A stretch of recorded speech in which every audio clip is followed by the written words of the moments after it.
Okay, so the third word that we're looking at is the concept of adaya. Alif, Say that again. alif, dal, ya. Adaya.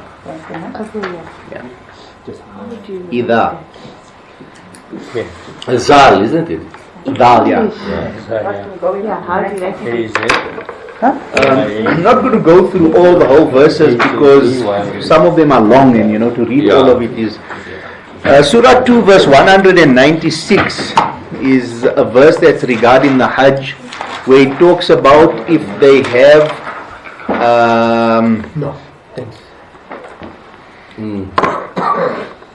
other of the ru'us of the head, okay, where it talks about where if there's an ailment of the head.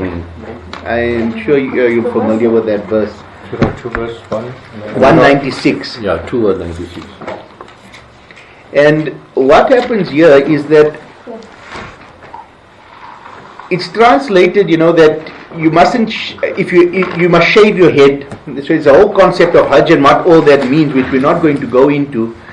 Now, when it talks about an ailment of the head, it's not really an ailment of the head. Okay, it's a slight, sometimes considered a slight evil, but it's not good in this sense, but more like a temporary. The key about the word other is that it's a temporary situation. Okay, and you'll see what I'm saying when I come to the other verses now. I just wanted to point it out in the terms of the Hajj. It does appear when they talk about an ailment of the head, then you don't have to shave your head if you have that ailment of the head, in the general sense of how it's translated, even though some of us might not agree with it. And then, if we look at Surah 2, verse 222, I'll start reading as you guys Yeah, Qul huwa adhan fa'tazilun nisa. Surah 2, verse 222. This is the verse about the menstruation, and it describes the menstruation in these terms. The same word is used, other. 222, where it says, and Yusuf Ali translates it very badly actually. He says that it is a hurt and a pollution, okay, which is not what it is. And in fact, keep away from that. It's well, if you take it literally, then our mullahs, when they say that they are napak or they dirty in that period, then it makes sense, right? But obviously the translation is wrong. It's not that. Okay, so I'm not going to translate it yet. I just wanted to point it out that it appears there. Okay, in Surah 2 verse 262 and 263 again we find that it appears there where it says, okay, let me just read the English here. Those who spend their substance in the cause of Allah and follow not up their gifts with reminders of their generosity or with injury. And in 263, kind words and the covering of faults are better than charity followed by injury. Okay, insult, sometimes injury. That's why I'm discussing this word. So don't follow what you give in the cause of Allah by reminding that you have given. Okay. What does this do if I give to someone and I keep reminding them, I gave you this, what is the effect of that on that person? That's what you need to think about to understand the concept, I think, is what is the effect on that person. It's again, when we spoke about Sakhara, it was about subjugation. Here that there's a hint of that also, because it's really trying to keep the person in their place a little, and to make them feel they're indebted to you. What other purpose would there be to doing something like that? Yeah, dehumanizing them, human being. Yeah. Torturing them. Okay. And then in Surah 4 verse 102, and again I'll read the whole English translation of this verse. When you stand with them in prayer, in salah, this is about when doing the salah at the time of war. 102, doing the salah at the time of war. Okay, the same word is used in the sense of there's no blame on you. Towards the end of the verse, there's no blame on you if you put away your arms because of the inconvenience of rain. Okay, Sorry, let me just get to it easier. There's no very unusual. Well, let them take their arms. Or if you are sick, Yeah, put wala away your junaha arms. alaykum in Wala kana junaha bikum azan. Azam min matarin kuntum marda. or kuntum marda. Yeah, So- matara is rain, you know. Yeah, so it's described here as the inconvenience of rain. Okay, again, it's a temporary situation. Okay, it's a temporary inconvenience. Okay, it's a temporary inconvenience. Okay. Just one more set of verses I want to go through is Surah 9 verse 61, where it says وَمِنْهُمُ الَّذِينَ يُؤْذُونَ النَّبِيَّ وَيَقُولُونَ هُوَ أُذُنٌ قُلْ أُذُنُ خَيْرٍ لَكُمْ يُؤْمِنُ بِاللَّهِ وَيُؤْمِنُ لِلْمُؤْمِنِينَ وَرَحْمَةٌ لِلَّذِينَ آمَنُوا مِنْكُمْ وَالَّذِينَ يُؤْذُونَ رَسُولَ اللَّهِ لَهُمْ عَذَابٌ أَلِيمٌ. Among them are men who molest, it's translated by Yusuf Ali as molest the Prophet, and say he is all ear. Say he listens to what is best for you. He believes in Allah, has faith in the believers, and is a mercy for those of you who believe. But those who molest the messenger will have a grievous penalty. Okay, so they use molest, but if we look at it again in the sense that if you go back to the verse about giving charity and reminding, okay, this is what when they make this udun towards the Prophet, it's the same. This is the objective of it.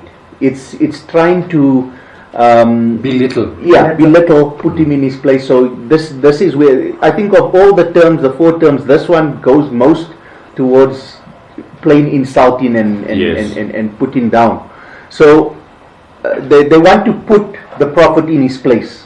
That's what they're trying to do. You know, just like if you give something to someone and keep reminding them, you want to make sure they know what their place is. Okay, so this term, when we come to the end and round it up, will be a lot of the verses will deal with this term in how you deal with the insults and things like that. Then there's some other occurrences. I'll give you the reference. It's Surah 33 verse 53 and 33 57 to 59, where the word appears as well. The one is in the sense of, you know, when you invited to the home of the Nabi for a meal, then do not stay for because it irritates him. Some people say whatever. The word udhun is used there. You know, that he won't say to you that you shouldn't, but Allah is not afraid to say to you that you shouldn't come before the preparation of the meal or hang around for idle talk afterwards, because this is an inconvenience to him, even though it's a temporary inconvenience while you're there. Okay, so the same terminology is used there. So just to get a sense of what that word is saying. So this other is the one thing that comes through a lot in it is that it is a temporary situation. There's verses that discuss it in terms of if you suffer a hurt in the cause of Allah, okay, and if you suffer a hurt in various ways, it's mentioned in different verses. And when I do the document to give you guys, I'll put all those references in there. All these seem to be temporary situations, and that in the end, those temporary situations actually encompass these people and is the end of them. Okay, but we'll get to that when we wrap up at the end. So this word does mean to molest and to insult, to put down, but it seems to be a temporary situation, something that happens. And in one verse, it even talks about bearing it with sabr. So because you actually, it would seem to indicate, and I've left those verses for the end because I'll discuss them there, because it does seem to indicate that you actually just need to, some of these things you just needed to let it die its natural death, basically. Not to say that you mustn't try and promote the truth in the end of it, and that but the fact is, it's not about stopping them. It's just about publicizing what the truth is. But to stop them, there's nothing you must do to stop them, from what I found in the Quran, but we'll come to that again. So what I'll do next week is we'll go through the last term, which is actually Haza'a.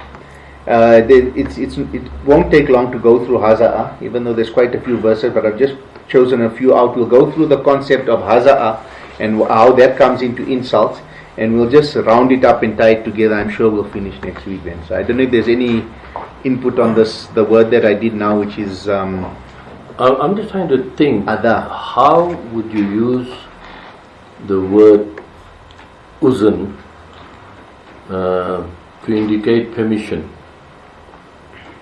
Like bi-iznillah, permission of Allah.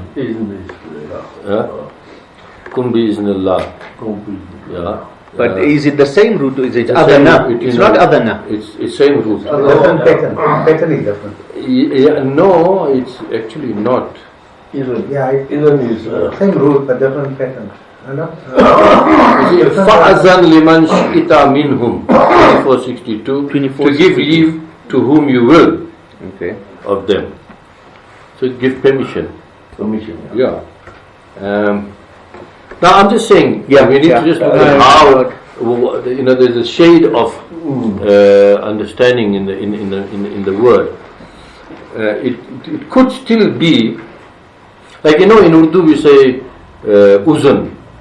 If you got a reason to do something, not to do something, we call it uzn, and I think in the same sense it is used here. But azina means to allow. Then azina, ya'azan izna, to bear, to perceive, to respect. So those, it has that kind. But I'm just trying to think, how do you relate the both meanings? But is it the same root? What is that verse? 2462. It's also like when one chef gives his student permission to carry on the work or whatever. Yeah. But isn't that adana? Isn't that alif dal nun the root? Between alif zal ye, isn't it? Yeah. Does it come under the same root? Yeah, no, that's a different It's a word. different root. Yeah. Maligned to annoy and all that, yeah. Okay.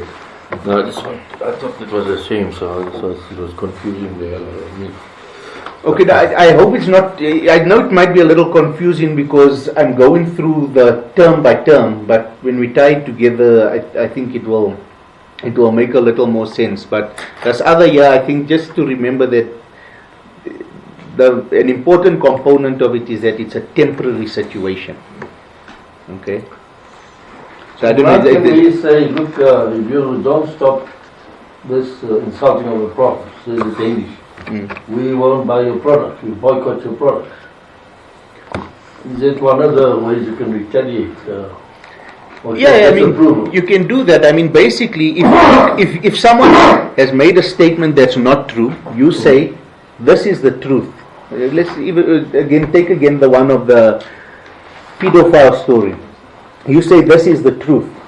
If they continue, what are you going to do? If they continue, you treat them as a liar. Yeah. And then you deal with what the Quran says. You deal with a liar. Because now they're a liar. You just all you make plain is that he's a liar. This is not the truth. Use that tactic where you say, listen, if you continue, we won't buy your product. You can do that if you want. Yeah, I mean there's no restriction on it. Like they're doing with Israel. But you take appropriate measures. Yeah, but I think we need to be very careful with that, because when that issue arose once in the masjid, remember, the statement was made that it is haram to buy products that come from Israel. Now, why can't we buy musallas from Israel? No. The point is put their stamp on. No. Point is that nobody has the right to make what Allah has made halal. Not the Prophet. Not even the Prophet. The Prophet is instructed. Yeah, there's a version of What Allah has made lawful, and don't make unlawful what Allah has made unlawful. Yeah. Nobody has the right to do what that. harm has an orange juice? No, the point is we have a problem with the Israeli government, the Zionists or whatever, right? Now the Quran tells us how to deal with these people, like the verse that Farad has pointed out, those that have taken your land, how you must deal with it. And the Palestinian land has been taken away, and the Quran tells you how to deal with it. Now you don't want to deal that way, right? Now you're stopping me from buying Israeli avos. And I love avos. How are you making it haram for me? Israeli date. Eh? A kajur. Kajur, exactly. Yeah. Now you can't do it. Sunnah. Yeah. The point is not that you should buy Israeli goods, but you can't say it's It's haram. haram. Yeah. On my own accord, if I say I'm not going to buy Israel, that's fine. Allah is not going to punish me for that. But I can't go around telling everybody, that is haram, No, you can't. No, and then in the same breath they say pick and pay, we mustn't support. But the Al-Qalam they got a pick and pay. Pick and pay advert. And then did I write for the Al-Qalam. Yeah, I think you were there. I pointed it out at two other pamphlets. That's Yeah. right. So it's about pick and pray. Pick and pay in the Al-Qalam. But he mentioned in the Mosque, don't buy pick and pay. Yeah, they always tell you to avoid that. They've got pick and pay. So we need to be careful about things like that. Bottom line is, and I'm not saying Naeem is hypocrite, we don't have to act in a hypocritical manner when it comes to the Quran. Basically, that's it. Right? Okay. So it boils down to rules of engagement, rules of war. Yeah, exactly. There's certain rules that you apply. You can also Not any diplomatic fair law. Someone making a statement or drawing a cartoon is not a cause for war. No. It's not a cause for killing, it's not a cause for war or anything like that. Yeah, I think that's important to Yeah. understand. I mean, there are things that with war you must defend yourself, but this is not, has got nothing to do with war when someone is making a statement. Because really there is a freedom of speech within the Quran. People are entitled to say what they want. If we ignore it, it'll just die away. Yeah. Why would make a fuss But about when people in the UK and Pakistan, they riot, they protest, they're defending the honor of the Prophet. This is that. And you don't do likewise, then you don't have to. No, but I think when you look at Farad just used the word now. Emotionalism, according to Quran, is shirk. Right? You allow your lower selves to dictate what you do. That's emotionalism. That is shirk. Min dunillah, Allah says, against what Allah has told you to do. Right? So we need to be careful. That is why you need to take the full Quran. You can't take Quran. Okay, we discussing, like we know, how to respond to insults to the Nabi, Allah and the Quran. We dealt with the concept of Sakhara, Adaya and what was the other one? Sababa. Sababa. Yeah, just a correction on that. It's not Sababa, it's Sabba. Sabba, yeah, Sin Ba. No, Sabba with the Shadda. Yeah, Sababa means reason. yeah. That's Sababa. In the Sababa there is rule that become the Yeah. not circumstance. So that's Yeah, no, I see what you're saying, but then wouldn't it also be, if Sabba would be form 2 of Sababa, wouldn't it be? And because Sababa had to do with a means to get something. yeah. So a reason, Sababa. Yes. that's why a reason would be the same, it's the same root, yeah. No, I just thought, Okay, that's the word used for there with Yes, Sababa and right. Okay, so we're going to go through the last term that I've come across, and maybe there are other terms referring to insults in the Quran that I've missed, I don't know. Okay, but the last one is Haza Alif, right? Now, the first verse regarding Haza is Surah 2, verse 231. 231. Surah 2, Surah Baqarah, verse 231.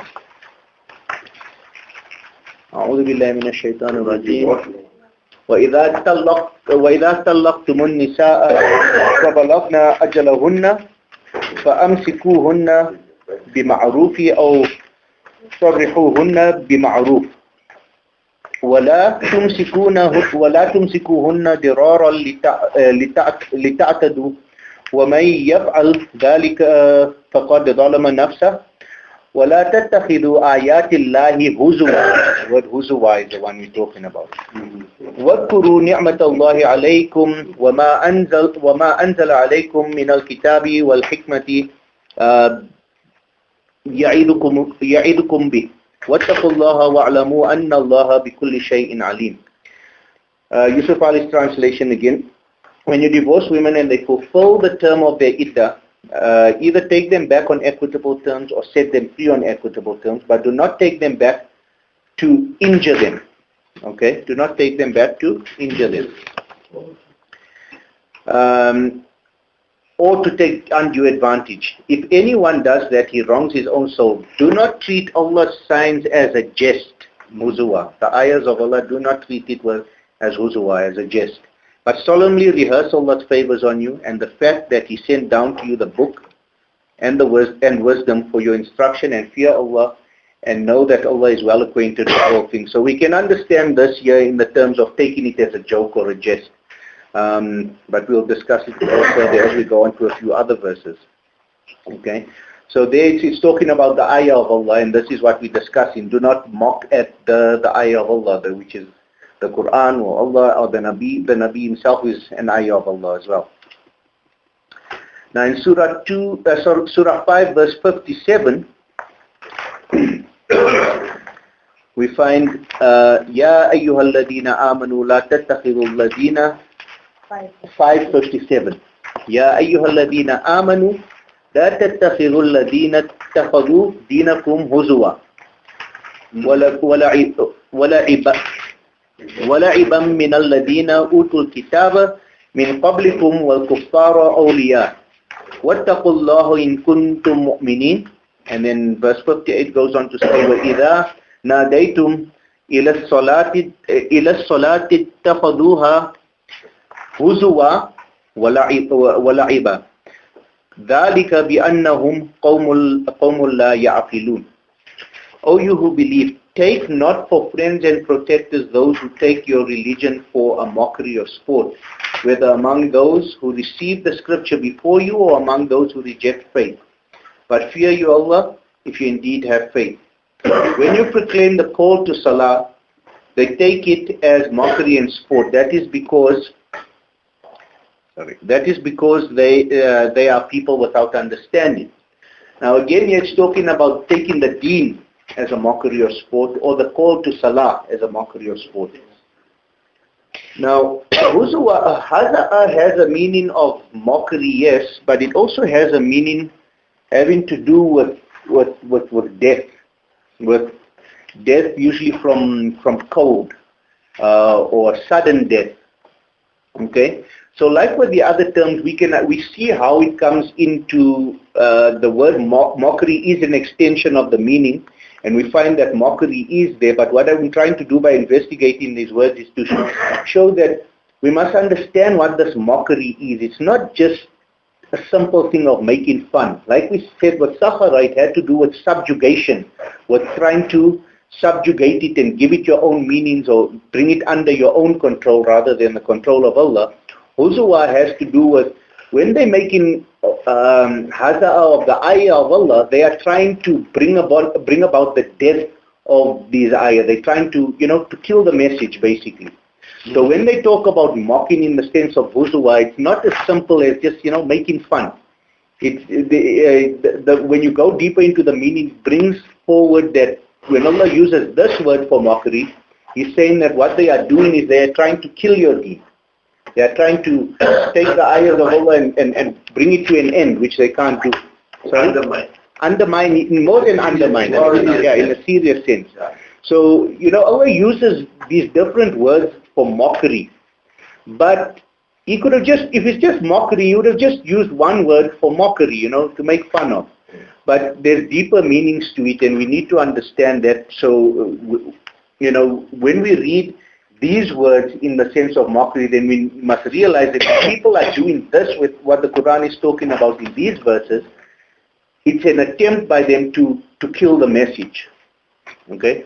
That is what their intention is behind it when they practice this kind of thing. Now, I'm going to give you another verse, but I'll go through it very quickly because it will come up as a roundup. It's Surah 11, verse 8.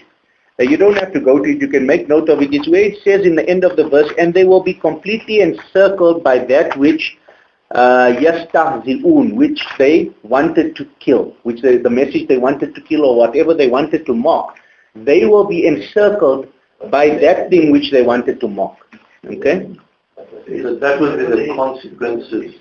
Yeah. They will be encircled in a negative way. That's right. Well, the thing that they wanted to mock is what will actually be the end of them and which will come back at them. The same thing, Surah 46 verse 26 gives the same idea.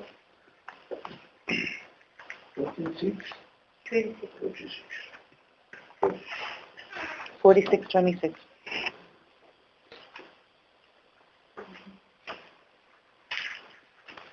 Okay, now there are a few other verses where it does come in, and like I said, the document will give you the references for all the occurrences of the word, right? And then you can look it up when you see the document. It's not necessary to go through all of them. Surah 2 verse 14. Yeah, you can go to 2 verse 14. We'll just go through it quickly. It says, وَإِذَا لَقُوا الَّذِينَ آمَنُوا قَالُوا آمَنَّا وَإِذَا خَلَوْا إِلَى شَيَاطِينِهِمْ قَالُوا إِنَّا مَعَكُمْ إِنَّمَا نَحْنُ مُسْتَهْزِئُونَ. So when they meet those who believe, they say, we believe. Okay? But when they are alone with the evil ones, they say, we are really with you, we were only jesting. Now this verse is good to bring out the meaning of Haza'ah, because like we know, when we talk about Amanu, we're not talking about mere belief and blind faith like you have maybe in Christianity, for example. We're talking about a deeper concept. So when they are with those who want to create the environment of peace and security and safety and freedom, they say, we want to create that environment with you. But when they were the shaitans, they're saying, we are only making Haza'ah. We are just there because we want to kill their effort, if you understand what I'm saying. They're not just saying we were just there to joke. I mean, we were there to kill the effort. So that's basically what I wanted to bring up in terms of the term Haza'ah. And maybe we can go around quickly, and if there's any discussion on it before we try and wrap up and see now how we might instructed to actually respond to these insults when they come forward. Just before we do that, if you can refer to Surah chapter 18, verse 106.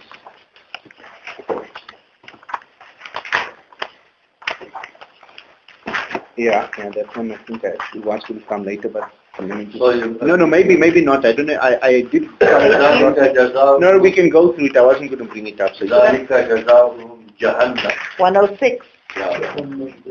بما كفروا واتخذوا آيات ورسول هزوا. Yeah. You see now the two concepts are used there. Of course, that it is that their recompense. Yeah. Like you said that is Jahannam. I don't know the word hell there, because they disbelieved and held. Now Allah is saying, ayati, my ayat, my communication, and my Nabi, in mockery. Yeah. So they were not only mocking the Nabi as a human being, but indirectly they were, and even directly they were mocking the message. That's right. Yeah. Okay, sorry. No, that's fine. So, I don't know, we want to start here. Just Haza'ah quickly we can go through. Okay, start this time. If there's anything on Haza'ah, I don't know if there was anything. No, questions or contribution. Or contribution. Before he sums up. What you were saying, in Surah 2 verse 15, Allah yastahzi'u bihim wa yamudduhum fi tughyanihim ya'mahun. Allah mocks them back. Yeah, that's right. Yeah. And but Allah doesn't mock them back in the sense of a direct mocking. Yeah. It's mukafat amal. Well, that's what word is used there? Huzwa. Yastahzi'u. Yeah, I'm from the same. Yeah. No, you see, I think sorry, Imran, I think we need to explain that in the context of the form. Yeah, ista'ala. I mean, Allah causes them to be mocked.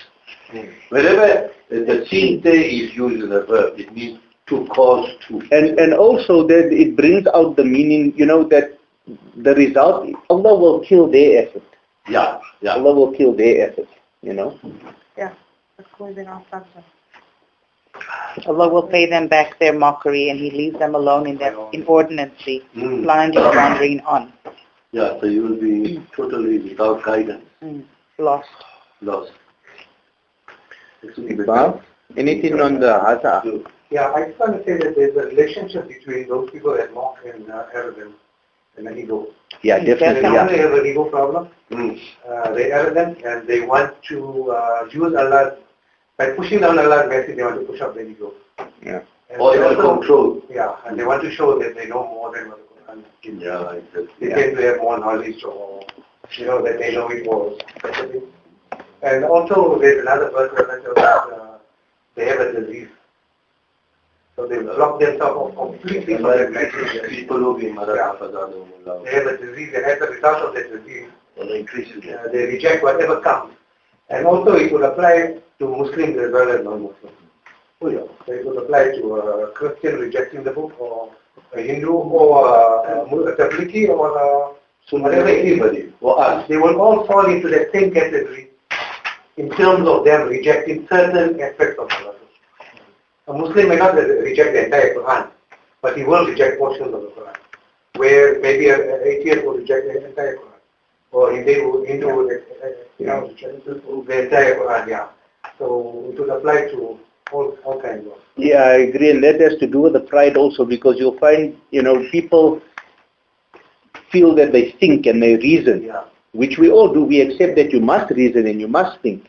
But when we think our reason is telling us something, but the Quran clearly states it is otherwise, then the Muslim actually defers to the command of Allah over what he thinks is his reasoning, because then we obviously not reasoning properly. If Allah has said one thing, but sometimes we tend to be arrogant and think that our thoughts, what we think in and our thought processes lead us to this, even though Allah is saying something else. So we, But that's a typical action of agnostics. But then the lesson for us to learn is that we must apply what Allah tells us. Yeah. That when the Quran is read, pay attention to it. In other words, don't just listen to it, but pay attention in terms of trying to understand the message, and then apply that message. That is a lesson for us to do. The opposite of what those who are mocking us do. Yeah. And also, if we don't do that, then we're going to suffer the Jahannam. But if we do it, then we will experience the Jannah. Yeah, with the verse that I just read. So the consequences for not following will be the negative, and the consequences for following Allah's message Will be the will be the good and positive in terms of. And also the other thing is that where Allah says that in my quote is the verse where they will be encircled. It may take years to happen. It may take a while to happen, like in the time of the Prophet. Eventually they all were encircled by the Islamic system. They had no way of escaping from the Islamic system. That whole Islamic system was all over them. They were surrounded by it, both in this world as well as the other. So it could take, sometimes we may ask ourselves, but why is this guy getting away? Why is this guy escaping? It's just a matter of time. The owners, is Allah going to intervene? Or is the onus on us to do this? How do we respond? Well, it goes, Allah says you must keep the message. So we have a duty. And then Allah system will also take care of the... Let's explain your question. Allah will intercede to the people who mock us. Allah is our duty, right? The principle is that Allah doesn't intercede. That's the principle, right? It's the law of Allah, it's the consequences of our action that brings about whatever, negative or positive, the good consequences. But doesn't that the verse of the Quran comes in where you use wisdom and good argument? Did you use wisdom and good? Yeah, against those who object. Or do you give them like polite? If Anybody want to take insult you, insult him back, because no change. Yeah. Okay. Right. I think what Imran wanted was just comments and questions so that we can come up. Anybody else? Ibrahim bhai? What? Me? You practicing Hazar? Mahmoud? Yeah, I was asking, how do you respond to? If they insult you, you insult. Yeah, that's what we're going to come to that now. We're going to come to that. Or you just leave it? No, we don't leave. No, Iqbal use wisdom and other things which Iqbal referred to, but that's the Imran. Yeah, I'll sum up and we'll have an open discussion on that. Mahmoud? You have any questions? It's all right? I advise. I'll come after, before Imran. Yeah. Zina, you got any more comments or questions? From my side, I just want to refer to those two verses that Imran referred to in his submission. In chapter 5, the Surah Ma'idah, verses 57 and 58. Okay. Yeah, that we... Okay. You want to... No, you can do it now, then I won't go through it again. So okay. let's discuss it now. Yeah. Allah is giving us an instruction. And I think it also is in line with what Iqbal was saying last week. Allah says here, Ya ayyuhalladhina amanu, and that's very important, He's addressing us, right? La tattakhizu alladhina takhazu dinakum huzwa. Right? Laiba min Allahi utul kitaba min qablika wal kuffaru la awliya'a wattaqullaha in kuntum mu'minin. O you who are believers, do not take for guardians or protectors those who take your deen for a joke, for a mockery and a joke from amongst those who were given the book. Is very important. And I think in our halqa we were discussing about friendship and acquaintance. What's the difference? And here Allah is giving us instructions here. Before you and the unbelievers. And be careful of your duty to Allah. Don't worry about them. Right? We should not regard them more than just being a friend. That means we don't impart our secrets to them. We don't have our internal discussions with them.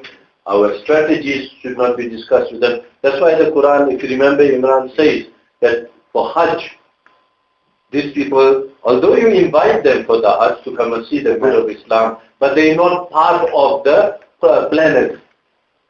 They're not part of the planet. Because then they get your inside information. And then in the next verse, 58, وَإِذَا ناديتم يا الصلاة اتخذوها هزوا ولعبا ذلك بأنهم قوم لا يعقلون. Now, when we take the concept of what we talk about salah, right? And let's face it, I think everyone sitting here, even have experienced this, even amongst Muslims, where when we want to promote the Quranic concept, even to our own brothers and sisters, they mock at us. Only Quran, nothing else in the world. You know, it has happened, and I'm sure Iqbal is happening to you.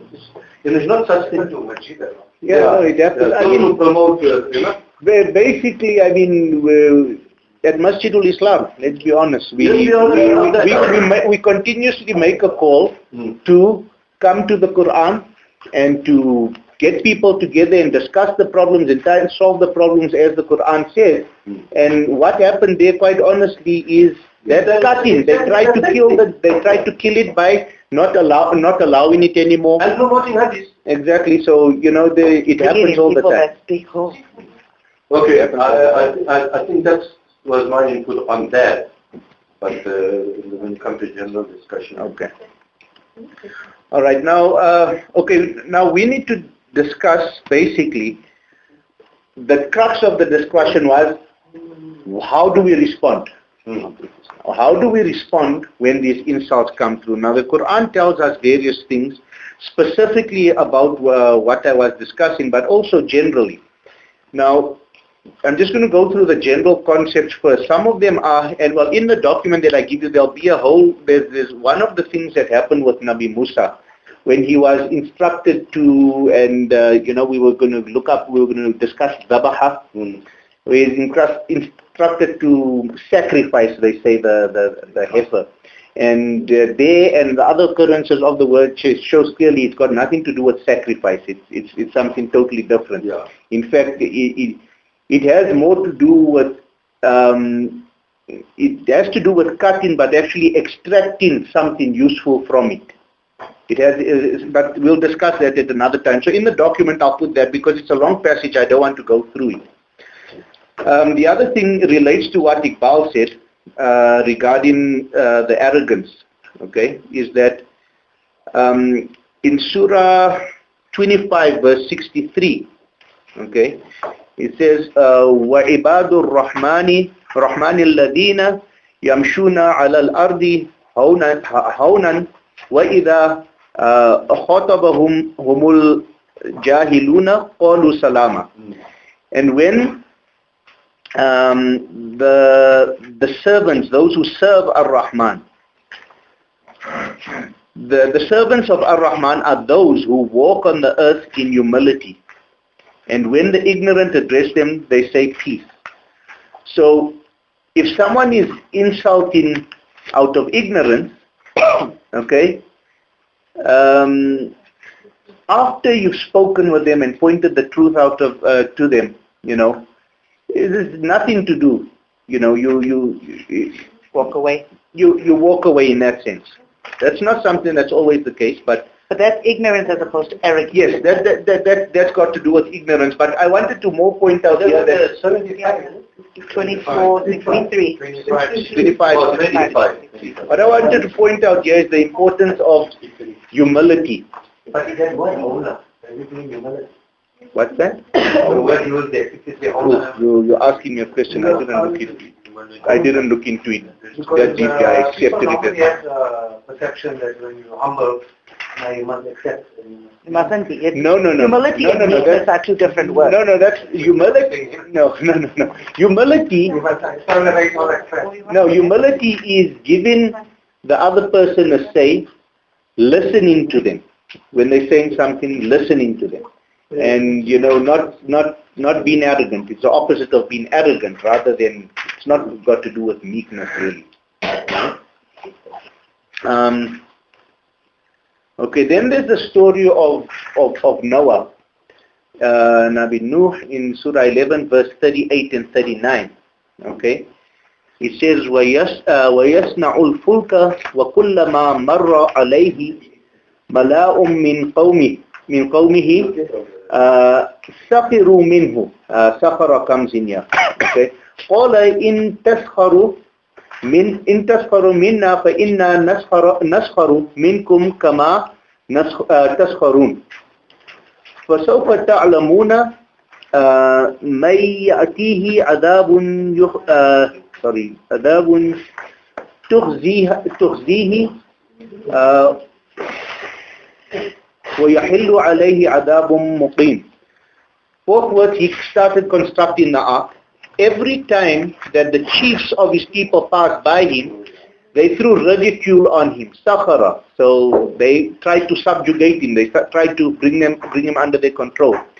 He said, if you ridicule us now, we can look down on you with ridicule likewise. But soon will you know who it is on whom will descend the penalty that will cover them with shame, on whom will be unloosed the penalty lasting. So the point here is that when Noah was confronted with a sakhara, what did he do? He said, you are perpetuating the sakhara on me, and likewise I can perpetuate the sakhara on you, but I'm not going to do that. Okay? Because soon the second verse, but soon will you know whom it is on whom will descend the penalty that will cover them with shame, and on whom will be a penalty everlasting. Then there's various verses in the Quran that speak of, like for example, Surah 30 verse 10, you don't need to go to it. In the long run, evil in the extreme will be the end of those who do evil, for that they rejected the signs of Allah and held them up to ridicule, to haza'ah. Okay? So now what I want to do is I want to go on to the verses themselves. So there are various verses that talk about, that the mukafat, that when they do these things, it will come back to them. They will be encircled by it, etc., etc. Now, there are certain verses where the terms are used, and Allah in those verses actually tells us how to respond to these things. Okay, and the first one I'm going to do is got to do with. Let me just get the verse reference. Sorry. Is Surah 33 verse 48.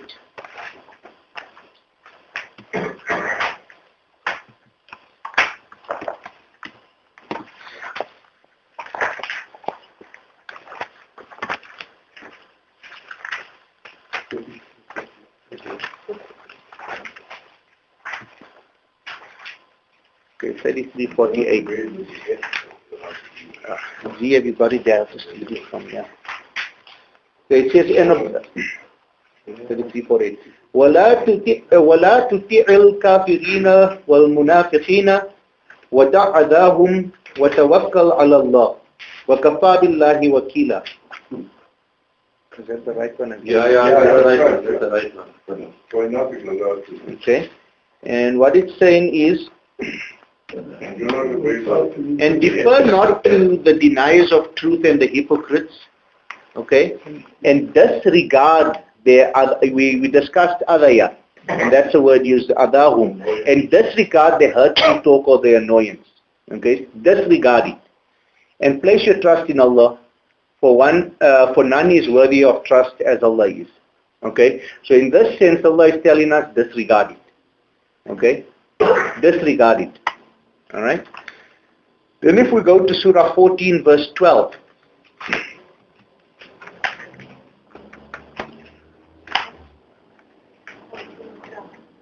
Okay. I'm just going to read the English. And it says, and how could we not place our trust in God, seeing that it is He who has shown us the path which we are to follow. Hence, we shall certainly bear with sabr. Whatever, again, adaya is used here, whatever hurt you may do to us, for all who have trust must place their trust in Allah. So here you are told to bear it with sabr. And we can talk a little bit in the discussion about what sabr is when we open it up. Because so the one thing is disregarded, the other thing is bearing it with sabr. Okay? 14:12. Yeah.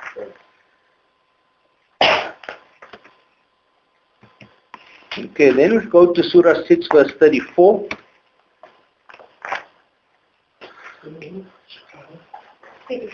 Six verse 34.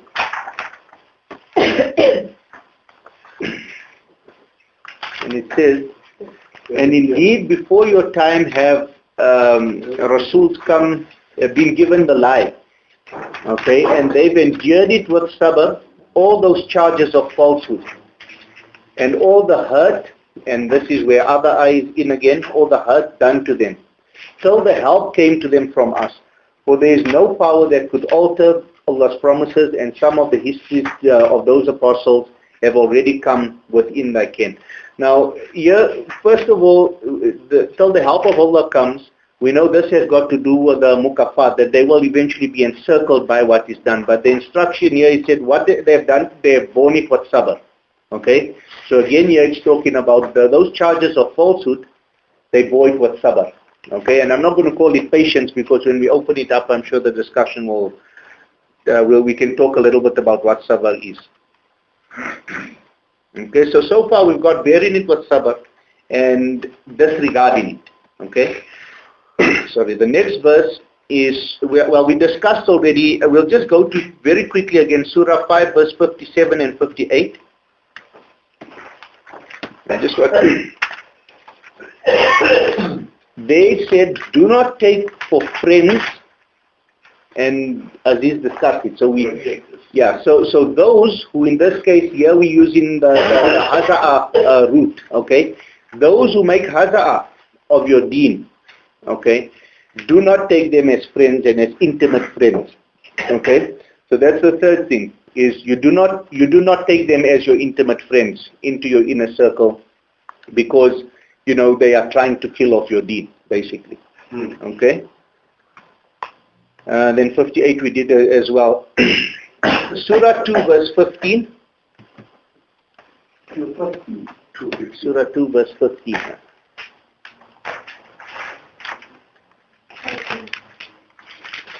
Now, Allah tells us in the one we did to disregard these things, and here Allah says, Allah will requite them for their mockery, okay?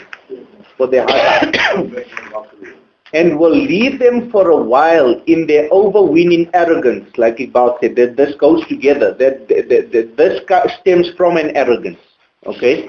So Allah will leave them for a while in their arrogance when they practice this, blindly stumbling to and fro, okay? So Allah has instructed us to disregard, and He has also said that He will leave them for a while, for a term. He will leave them to go about in this mockery and this arrogance that they want to. Surah 11 verse 8.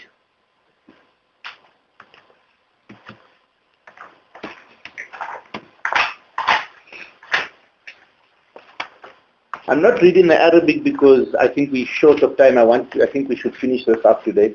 And it says here, and thus it is, if we defer their suffering until a time limit set, they are sure to say, what is preventing it? Oh, verily on that day when it befalls them, there will be nothing to avert it from them, and they shall be overwhelmed by the very thing that they wanted to destroy. So, when you disregard it and you leave them to, because really it can do no harm as far as I'm concerned. I don't think it does any harm.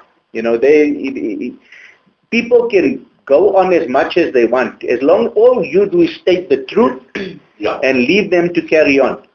And they will, what's that? Harming them. Yeah, they will dig their own grave. So they'll be saying, like, you know, we carrying on this, you know, there's nothing happening. But Allah says that it will overwhelm them. Okay? So that's hold on, one more.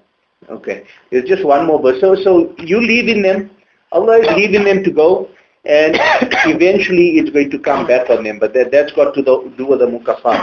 And then the last verse regarding this, how to deal with it, is Surah 4 verse 140.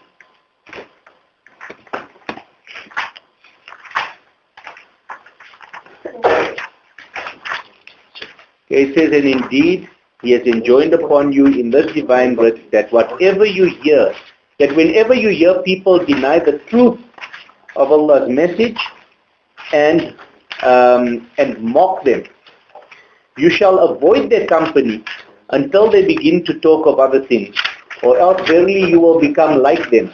Behold, together with those who deny the truth, Allah will gather to Jahannam the hypocrites. And when I started this discussion, I said that we must be careful that we don't practice these things, because we won't be successful if we practice it. So what Allah is saying here is that if you come across people who deny the truth, okay, they are kafir of the truth, and they mock at them, they mock at these verses of Allah, avoid their company until they start speaking of other things, because you will become like them. And I'm sure we all realize and familiar with that. When you spend time in your company with people who are doing certain things, it's much more likely that you will start becoming like that and involve yourself in that. So when people are involved in this in this kind of mockery, I'm going to call it mockery, but we've discussed the terms already, then avoid their company until they start speaking of something else. So What's happened is I haven't found anywhere in the Quran regarding these terms of mockery where Allah says you must go out and stop them.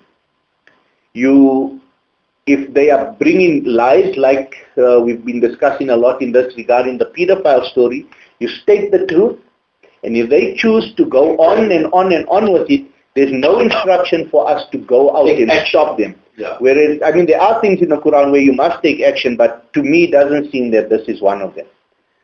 So, I don't know, we can throw it up for discussion now to wrap it up. I don't know how much time we've got left. We've got a couple of minutes.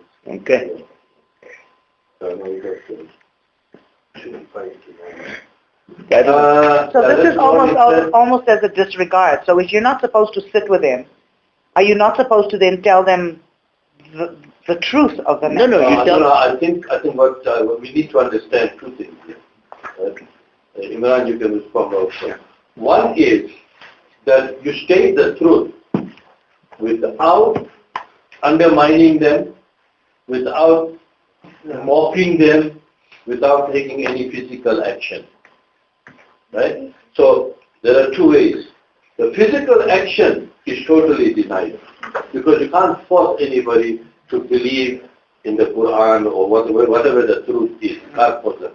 But as Iqbal was saying last week, nothing stops us.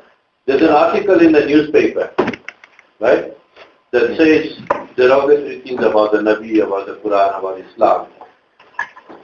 Our duty would be To correct it. to correct that, and we leave it. Yeah. Okay. Yeah, that makes sense to me. I mean, that's, if you take all of the ayats that you mentioned now, that's what would make sense. You disregard it if they go on and on and on. Yeah. You said what Allah has expected you to say from Quran, from the perspective of truth. Yeah. And if they want to then entertain it, then you just leave them. Yeah.